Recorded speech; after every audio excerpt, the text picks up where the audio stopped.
Okay, I wasn't going to do this. As you can see, I'm back home. You're about to see a tour of the completed amazing garage.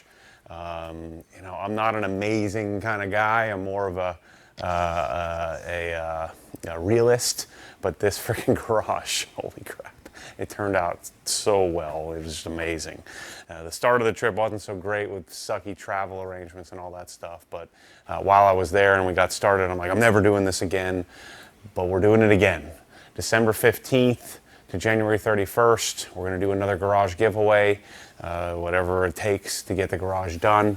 Emmanuel's garage turned out insanely well. Like, I would argue one of the best regular sized garages on the planet. It's really amazing to see it all come together. So we're going to do it again. The way it will work is you'll go to obsessedgarage.com on December 15th and beyond to buy stuff. We're going to have a bunch of cool stuff. We got a bunch of OG branded stuff, a bunch of packages, some detailing stuff, kind of like the M5 giveaway, only better. We've got some new stuff. You buy some stuff, you get a spot. You get more than one spot, and I'm going to pick somebody's garage to go to their house and do the same thing too. And we'll do it as soon as they're ready after January 31st. So that's the plan. Hope you enjoy the tour. We'll probably have another big long summary video. I'll also go through, there'll be another video where I go through all the details of what this thing costs if you wanted to replicate something similar in your house. Anyway, thanks for being a part. Hope you enter the next giveaway, and wanted to let you know I decided to do it. It'll be coming next month. All right, welcome to Chesapeake, Virginia, where I'm going to take you through this garage that we designed and built from scratch. Emmanuel and his family, they won the garage giveaway last Christmas, and we finished it here today in early November 2020.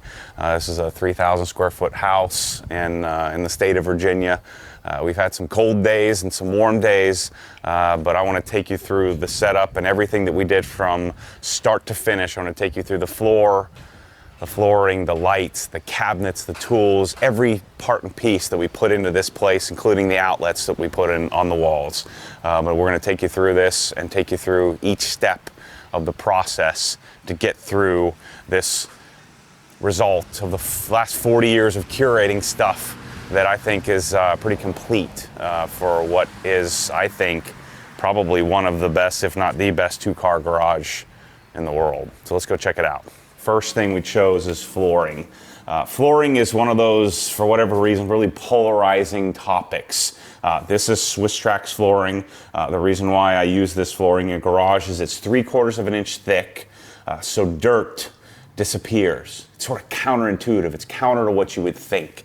You would think, well, shoot, what am I going to do with all the dust and dirt and sand?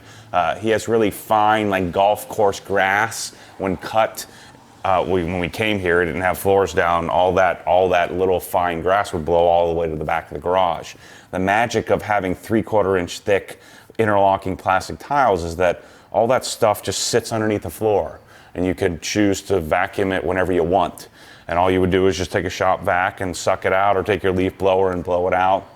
But the magic of this, especially silver, is it always looks clean. You can see we made the transition there rather nice and neatly on the threshold from the driveway to the garage. We centered this up. The concept here was that the center black tiles would tell you how to line up the car in order to drive onto the lift. But we have about, I don't know how much, this is what, $1,600-$1,800 worth of flooring to fill up the space. We have about 400 square feet.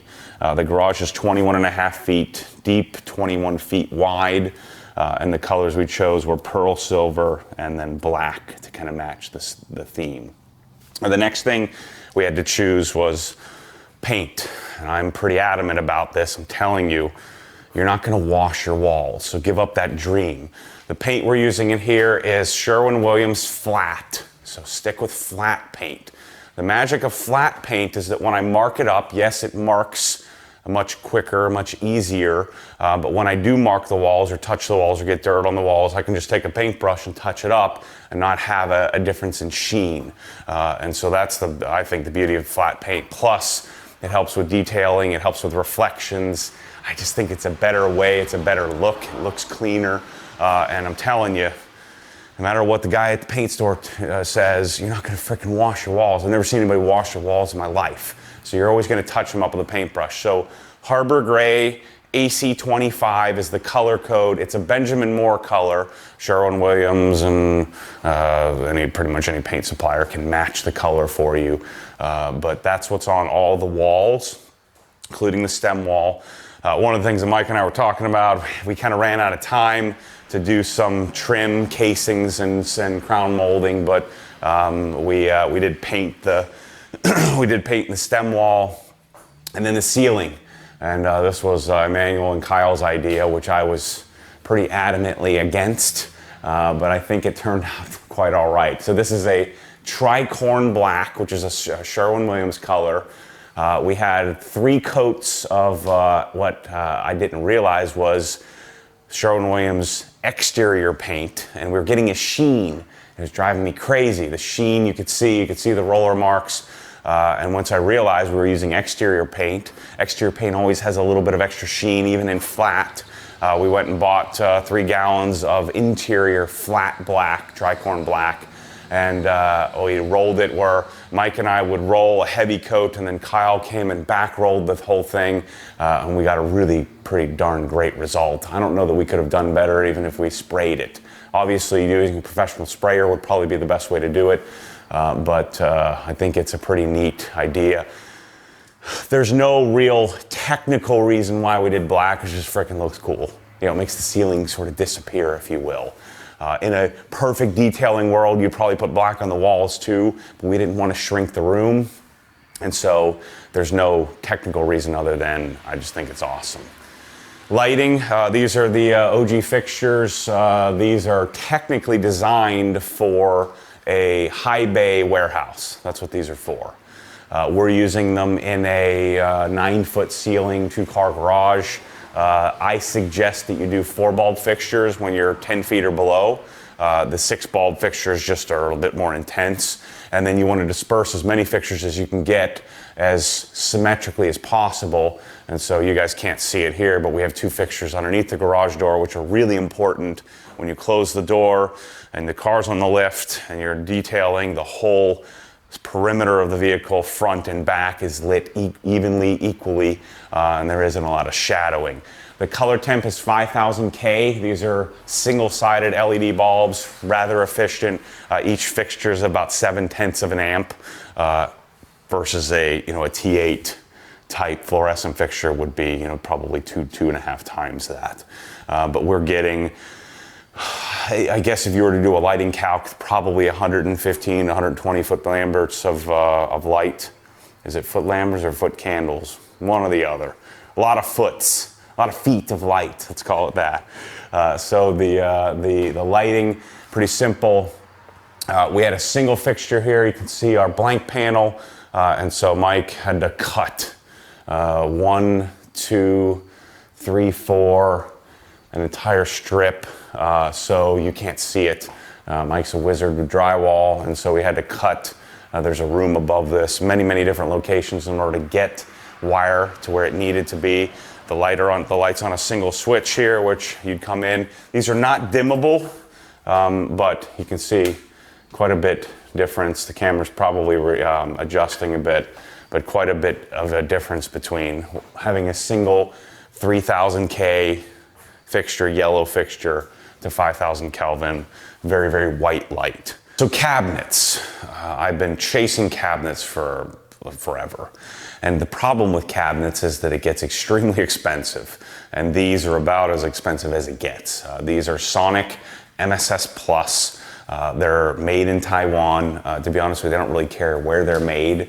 The fit and finish of these is on par with anything else. I think the best cabinets in the world are these, Lista, Moduline, Rousseau. These are some of the best cabinets available. The beauty of these are truly designed for, they're designed for BMW dealerships and Porsche and places that have a real professional need. But they fit, the finish, how the corners, how they bolt together, how they're designed, how they're laid out is like no other cabinet I've encountered, and I've seen pretty much every one that exists. And so this array here isn't complete. We're waiting on some uppers. You know, the pandemic has caused quite a bit of supply chain issues all over the world. We wanted to come here and get this garage done. Emmanuel's going to be able to simply put some screws in, hang his uppers when they come in January, February. They should be here soon. But the concept here was to utilize as much space as possible. Now this is technically a 2-car garage at 21 feet wide, but Emmanuel said, look, I'd rather have one nice car be able to pull in here and have room to work around. So we've kind of converted it to a 1-car setup. And so traditionally I would do cabinets across the back wall, and I want it to be as symmetrical as possible. But because the doorway throws us off, the stem wall also doesn't give us as much room to work with on the back wall. Kyle and Emmanuel thought we should set up the cabinet array on one of the 2 sides. And obviously the left side made the most sense because we had the flattest, longest wall. And so we, as you can see, have about a 1/16 of an inch of leftover space between our breaker panel and our cabinet array. The concept here was that we would have a 890, a 720, an 890 millimeter, and a 720. Again, supply chain issue dictated that we couldn't get a 720 for many, many months, and so it worked out where we ended up getting the rolling. These are 700 millimeters, Kyle? Yeah. 700 millimeter carts, which magically allow us to roll around the garage and keep our tools where necessary. You know, so if I wanted to move it, there's backstops, there's side moldings on here to make sure you really can't mess up. You slide it in, you lock the feet, and I have myself a permanent locked in solution that is also portable. So pretty neat idea where I can move them around, put them where I need it, and then dock it back in location. I think depending on what you're doing, if it were me, I'd probably keep them out on the back. One of the things you'll also notice if you take a look at the feet, there's about 2.5, almost 3 inches of drop from the back corner to the exit of the garage. I mean, garages are sloped. And you'll see we've had to level the feet from the extreme corner cabinet being basically flat to the cabinet on the end here having 2.25 or 2.5 inches of height added in order to get us a plumb setup. So the only disadvantage to doing that is then you can see in here our rolling cabinets do have a slight pitch to them.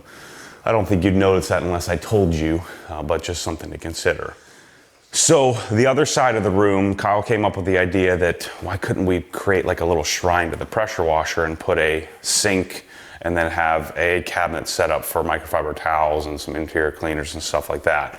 And so again, because we sort of converted this to an oversized 1-car, choosing to do, there was already plumbing here for just your typical Home Depot plastic sink. Let's do an MSS Plus sink. And we were all really shocked. This is the first cabinet that we opened, and we're really pretty darn pleased with how this came out, how this cabinet looks. It's about 12 inches deep, T304 stainless steel, has a T304 stainless drain with I guess like a silt filter. Even says SUS 304 on the drain plug, and also has this really sort of neat, I guess for us, for people doing polishing and stuff like that, you could leave your pads in here to dry out underneath. I found this, this was actually one of the least expensive faucets at Home Depot, but it was the one that matched the best. It doesn't have any plastic, so full stainless piece to kind of match the setup here. We had to modify this cabinet. Mike cut this out and had to cut the shelves so that we could get both shelves in here. But you can see how functional this thing is. And then again, really the fit and finish of this is pretty amazing. We'll talk about the pressure washer in a minute. But this is a 890 millimeter sink. And then, this is a 720 millimeter sink, and then a 650 millimeter wide large cabinet, which we filled with microfiber towels we'll talk about in a minute. So the cabinet setup, all locking, all super clean, super organized, a satin black finish, extremely durable. I don't think it matters what gauge. I don't even know what these are, the 18 gauge or something like that.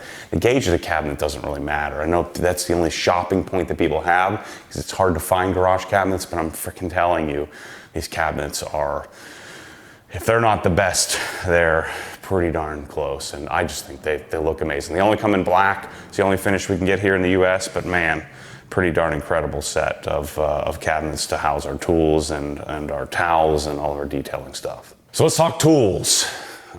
Tools are another one of those controversial topics.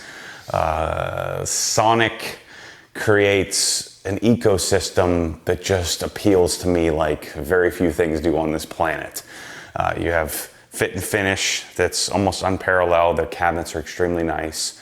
But the thing that really won me over on Sonic was their whole package. I generally am a curator. I like to find things. You'll see some of the other products in here where I'm tearing apart the product and putting my own stuff together, pulling from different brands and curating. With these, their foam inlays are world class. I don't think there is another inlay that's as well designed, that's as clean, that is organized in the same fashion that Sonic has done. The only problem is Sonic has hundreds and hundreds and hundreds of different foam inlay setups, and they don't have a single set of tools.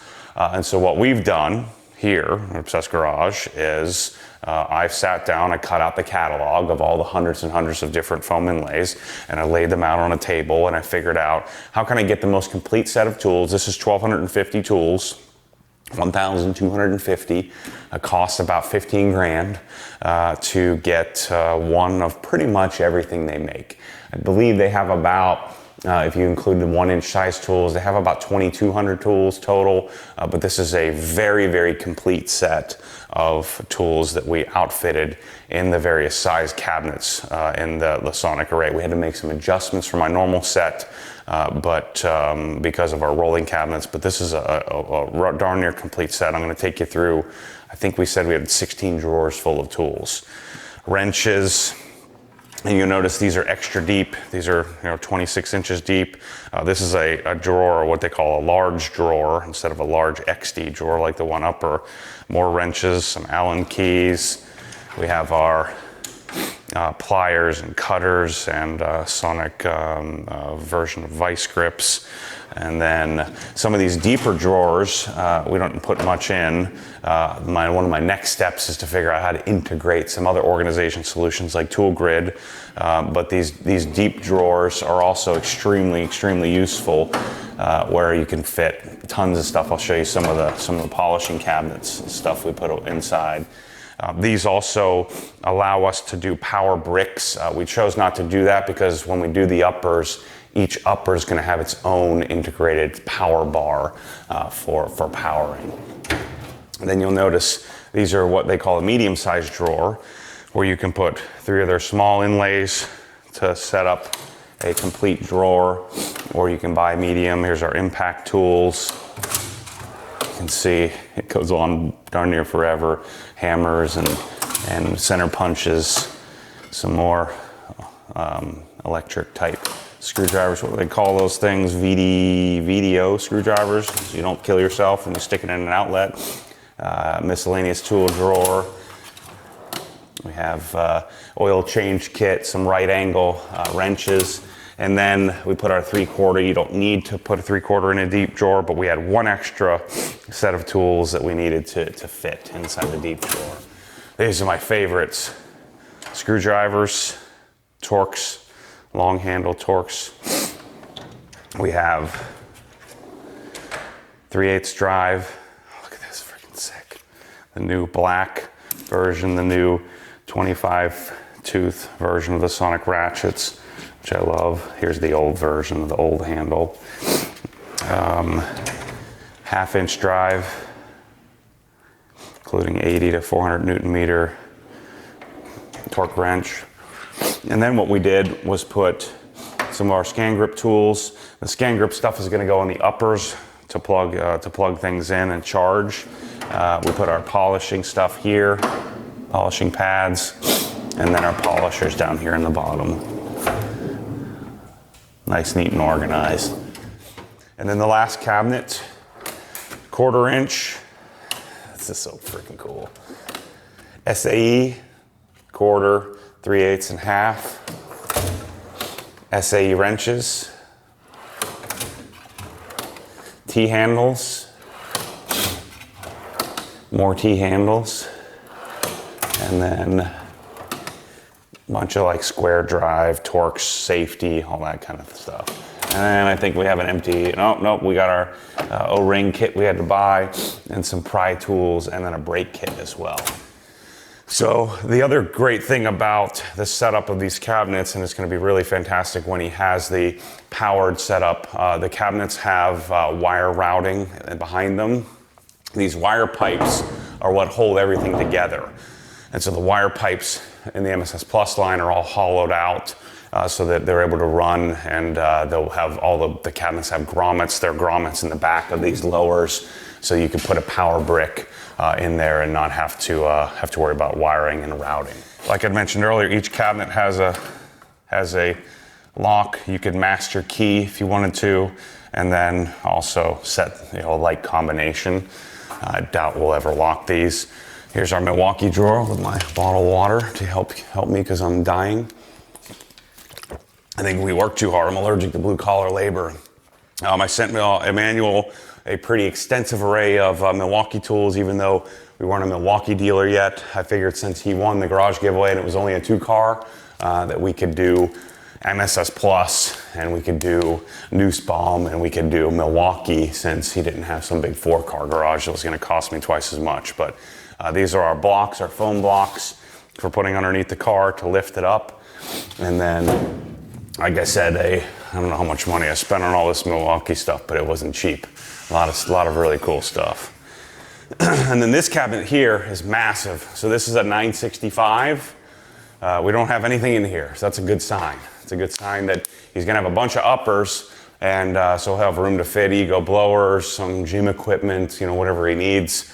I told him he's not allowed to put anything in here until after I leave, but probably fill it up with a bunch of stuff after we depart. You have room for manuals, and I'm sure you could find some cool things to put in there. Maybe you could put your wheel brushes, store it there if that's something that was something you'd be interested in. So we thought from a flow perspective, all of our washing would be on this side of the room. And so I have interior cleaning stuff that I couldn't fit on the shelves, and then all of our 10 different types of towels. And I set them up with 2 sets, which is what I have in my cabinet at home. 2 sets or 20 of each towel, because I don't like to have to go and wash them when I need them. I want to wash them whenever I feel like washing them. And sometimes some of these towels, like window towels and drying towels, I'll use 15 or 16 of them before I wash towels the next time. So this is a 1, 2, 3, 4, 5 shelf, which gives us a 6th shelf for plenty of storage. And this one is fixed, the top one is fixed in all of these, and then these are all adjustable. And then, like I said in the sink earlier, this is where we'll keep our wash pads, probably keep hand soaps and stuff like that. And we have 3 shelves that are adjustable, which we cut out to fit around the, Mike had to modify those in order to fit around the sink that's on this. So then we did shelving in the room, and this was Kyle's idea. There's actually a fireplace behind here, so we couldn't cut this wall or do anything specific to it other than maybe mount something to the studs.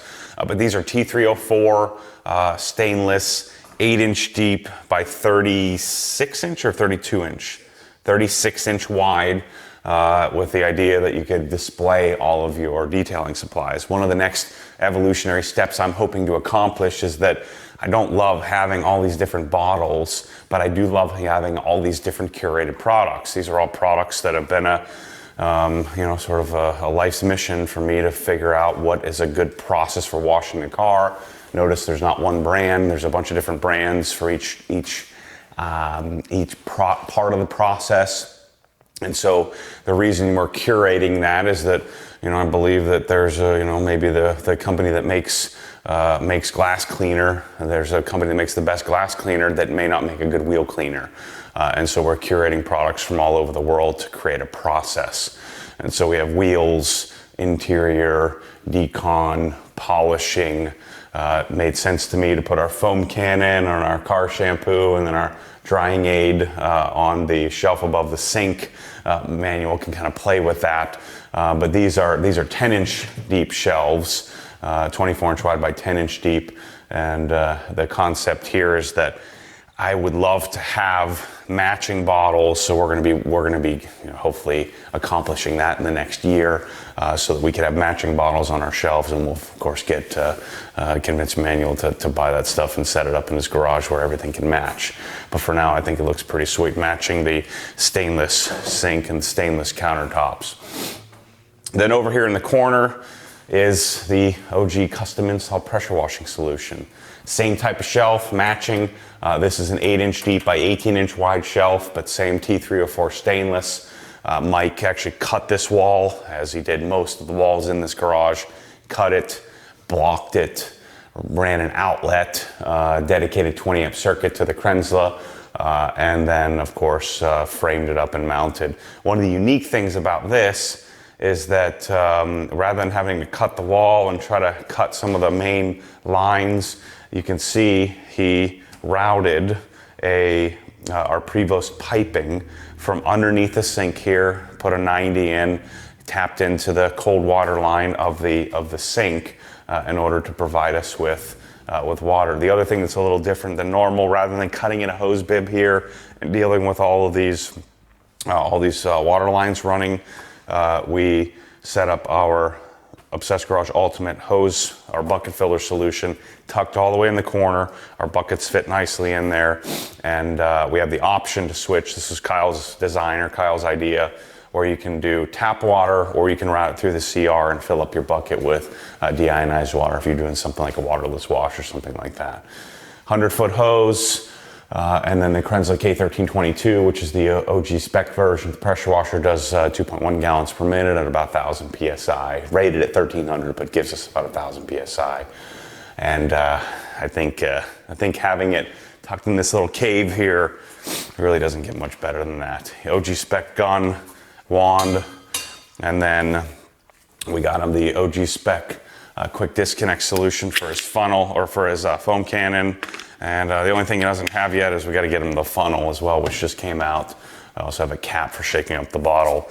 But the concept here is that I can switch between short and long gun to clean my wheels. You could wash in here. I'm sure there's not a drain in this garage, but I think he'll be doing most of his washing outside.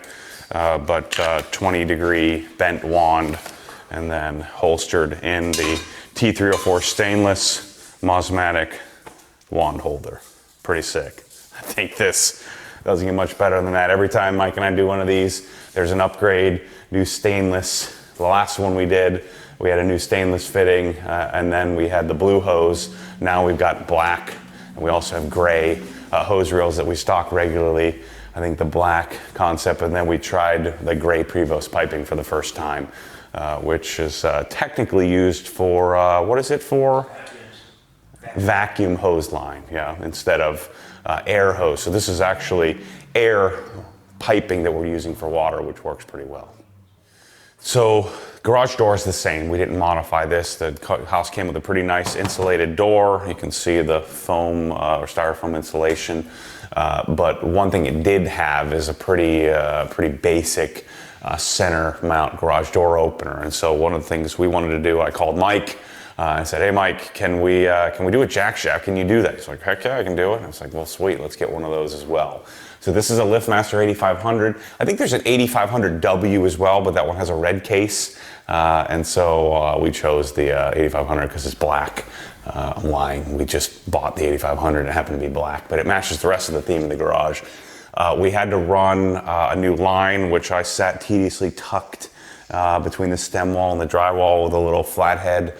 We have a new garage door opener panel, and then it's all Wi-Fi enabled. You can lock the door. The other thing that's nice about this jack shaft version is it does have a pretty stout lock that locks automatically once the garage reaches closed.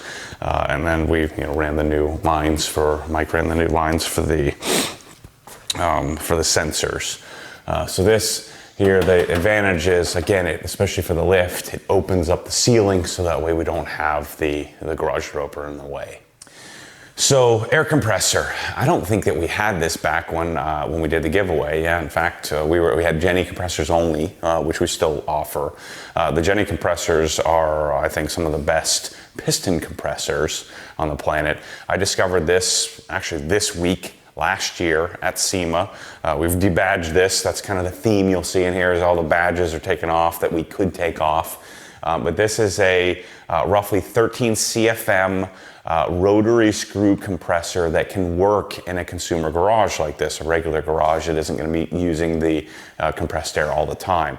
One of the beauties of a rotary screw type compressor is they're extremely quiet. This one is rated at 59 dB at 10 feet. So it's extremely quiet, extremely efficient. We have an 80-gallon tank, and one of the problems with this style of compressor, a rotary screw, is that if you don't operate a rotary screw often, you'll generally get water in the oil, and you'll generally have rusting in the head, and you'll have big problems in the future. Well, this has a heater, an oil heater, that allows you to cycle it whenever you need to. And so it can function extremely well in a consumer garage like this. We don't need any shrouds. We don't need any soundproofing. We don't need to try to put this in another room somewhere else like an attic. And so I can run this compressor, have a conversation 2 feet from it, and then still deliver, say 15 CFM at 90 PSI, which is more than what we're going to need to run anything in an application like this. So to keep this simple, I actually did this in my headquarters. This has its own regulator on it. I don't think we need any significant filtration for what we're doing in a garage like this. We also didn't set up any kind of time drain. I showed Emmanuel that I would just, once every 6 months come and drain the tank into a cup. And the amount of use this is going to get, I don't think we need anything sophisticated like that. But we just simply put a quick disconnect on a super flexible T316 stainless line and then run it into a double manifold here. And so this manifold will allow us to hook up a loose hose if you ever wanted to. And then we decided to use the vacuum line, the gray line. And then rather than try to cut, we could very easily cut and run it through the wall. I wanted to see it. It gives it that super kind of cool pseudo-industrial look, but this piping is so freaking cool looking, so much different than any other piping on the market from a quality perspective, especially their fittings. One of the things we did here, rather than shipping 20-foot lengths, being it's only a 20-foot garage, the unions actually are so clean and so nice that I don't think there's a problem running a couple of unions, so we've shipped 6-foot pipes. That's how we ship it to people. If you're doing a huge garage, you can pay the $500 or $600 in freight to have 20-foot lengths. But think about sending a 20-foot length only costs $45 a length. To spend $500 in shipping doesn't make a lot of sense. So we cut it down, ship it in 6-foot lengths, and you can see Mike set up the CI clamps. So these are Prevost specific clamps. They use some drywall anchors and some toggle bolts to get them set up. But it makes for an extremely clean installation. We thought a lot about the possibility of running the line down the middle and then teeing it off and then coming down the middle to retain symmetry. But I wanted it to be above the cabinets, and I think it turned out great. The garage is still symmetrically heavy left because that's where the main cabinet array is.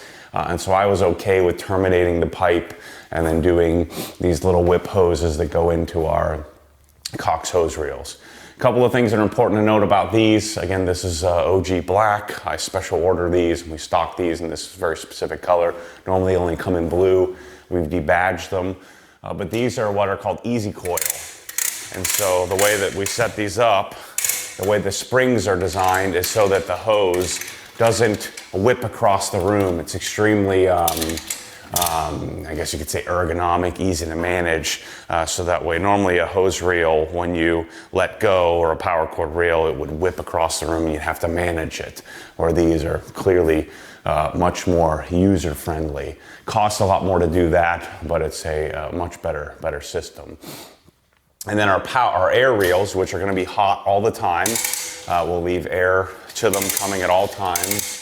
These again are easy coil as well. This is one of those things where I told you I just don't accept, I don't generally buy things out of the box. I wanted a stronger spring. The spring that comes with the easy coil reels didn't work with most aftermarket hoses. Second, I didn't like any of the Cox hose options. So this is actually a Prevost nitrile rubber. Yes, it's green. Green really isn't the color. Well, my shoes match it, but this is by far the best hose that I found on the planet, and I haven't found anything to replicate it. Even Continental, Contitech hoses, I just don't like as much. And so this being nitrile rubber, if you ran it across the floor and got some transmission fluid or some brake fluid or something like that, wouldn't explode, versus an EPDM rubber type hose wouldn't be as durable. Clearly, we don't need a paint booth grade hose for this garage, but why not? And then of course we had our matching whip hoses, and they just happen to be green. The other thing that these have that's rather remarkable are this Prevost S1 fluid couplers, and then we spec them in Euro high flow, so the inlet is much bigger and less parasitic. But the magic of these type of fittings, not only is it completely fluid if you're doing any polishing or any work around the car, but they're double release. Whereas normally, just like hoses would whip across the room, you'd have to push down in order for this to release, where this is a double type release. Makes it so much more ergonomic. It's just a better way to operate. And you can see how fluid these $100 couplers are, but I think it's worth every penny. So that's our hose reel setup. Mike had to, again, cut this wall as well, float the drywall and mud it, and these both, this has a stainless swivel as well, which is an OG option. So OG spec spring, OG spec hose assembly, OG spec stainless swivel. Very different. I know they're more expensive than what you see online, but considerably different than what you would find out there, because we're speccing it the way we want. So there's blocking in the wall here that we had to cut the wall, put blocking in, and we utilize, I talked about earlier, this is 40 years of my life. Well, what you're seeing, all the detail that you're not seeing in this video, if you go back and watch the other stuff, you're seeing, well, I guess, Mike's 10 years older than me. I hold that against him. You're seeing 50 years of pure obsession. Mike is one of the very few people who can do all the trades. He can do electrical, he can do drywall, he can do framing, he can do plumbing. And so without him, this doesn't happen. So all the minute details that you're not seeing in this video, I'd urge you to go check out all the other stuff. So, display. Now, I'm a bit of an audio video snob. I know this is a Klipsch. You can buy these at Best Buy. This is a LCD TV. I've done plasma, I've done OLED in garages, and unfortunately, the glare it becomes unwatchable or unusable. Plus, this isn't a critical listening. It's also not a critical viewing environment. I mainly wanted it here for the symmetry of it because it looks cool. This is a $1,000 Sony X900H, and then a Cinema 600 Klipsch, a soundbar. The hardest part of the setup was getting the darn soundbar mounted so you don't see anything. So Mike has two cut-in boxes. You go back and watch us argue over whether it needed a trim plate or not. He won, I lost. But even behind the TV, all the trim pieces, everything, all the detail is exactly, Mike and I treated this as if it was our garage. And maybe even a little better than our garage. But this 65-inch display is a smart TV, so you're going to watch Netflix and Hulu and YouTube TV and anything else that you might want to watch out here. We'll play through the soundbar, and the subwoofer's wireless, which is over here near the stainless shelving. But pretty simple setup. LCD, I'm not a huge fan of, but it's a better technology for a garage like this. So the Swisstrax is super simple if you don't have any things like a step. and you don't have to do any fabrication. You just simply lay out the floor and you cut the edges. You can use a circular saw, a table saw, a floor tile cutter, carpet tile cutter. You can use pretty much anything, a jigsaw if you wanted to.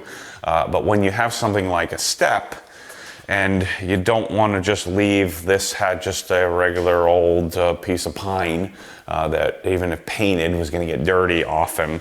And so I asked Mike, what could you do here? And so he said, well, what we can do is we can get a 90 and then we can simply add some wood screws.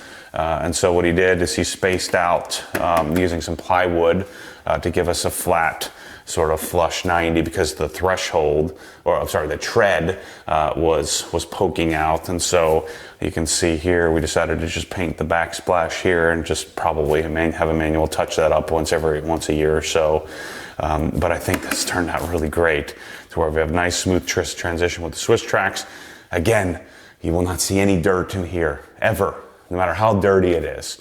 Imagine you'd have to have 3/4 inches thick of dirt, which would be a wheelbarrow full of dirt, in order to see it, and you can vacuum it or blow it out whenever you wanted to.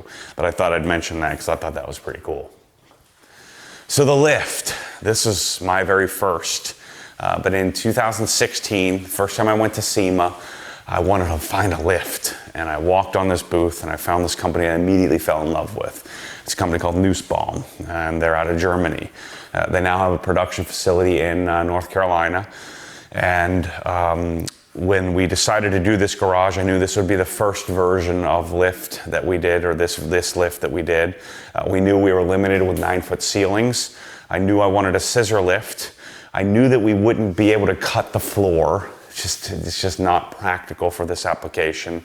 So we wanted to figure out a way to get Nussbaum, become a Nussbaum dealer, be able to offer the mid-rise, which is this lift, and then offer the full rise, which there'll be a series at OGHQ where we install the full rise lift.